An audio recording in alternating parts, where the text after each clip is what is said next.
네, 이 마스터리스가 갖고 있는 장점과 또 주의해야 할 사항까지 짚어봤는데요. 그렇다면 이 국내에서는 마스터리스가 좀 요즘 들어서 소규모 건물을 중심으로 확대되고 있는 것 같아요. 그런데 해외에서는 좀 어떤 모습인가요? 네. 해외에서는요, 마스터리스 시장이 굉장히 활성화되었다고 볼 수 있는데요. 이런 부분을 좀 살펴보면은요, 미국하고 일본의 시장을 좀 살펴보면 좋을 것 같습니다. 그래서 첫 번째로요, 미국 시장부터 좀 살펴보면요. 주요국 같은 경우에는요, 임대 시장이 오랜 기간에 정착되어 왔기 때문에 전문 임대 관리 회사들은 수익형 빌딩뿐만 아니라 주거형 임대 건물에 대해서도 관리 서비스를 제공하는 것이 유럽이나 미국 같은 다른 이제 선진국들의 예라고 볼 수 있습니다.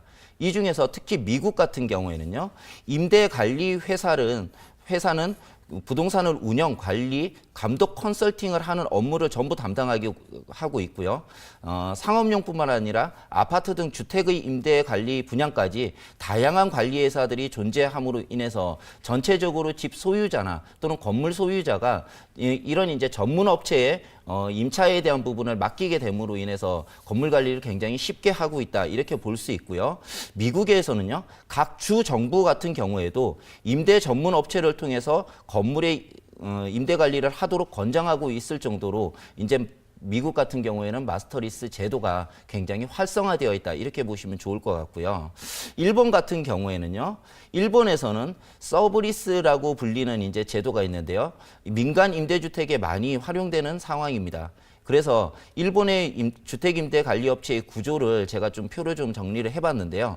보시면요, 아까 제가 말씀드렸던 마스터리스 제도랑 거의 비슷합니다. 임대인 집주인은요, 주택임대관리업체에게 임대를 줍니다. 그리고요, 이 주택임대관리업체는 집주인과 임대인과 계약한 보장 임대료를 내게 되고요. 건물 관리를 임대인에게 정기적으로 보고를 하게 됩니다. 그리고 임대인 같은 경우에는 건물 주이기 때문에 수선 적립금 같은 경우를 마련해서 건물을 수선을 하는 부분을 승인하게 됨으로 인해서 건물에 대한 관리가 완벽하게 이루어진다고 볼 수 있고요.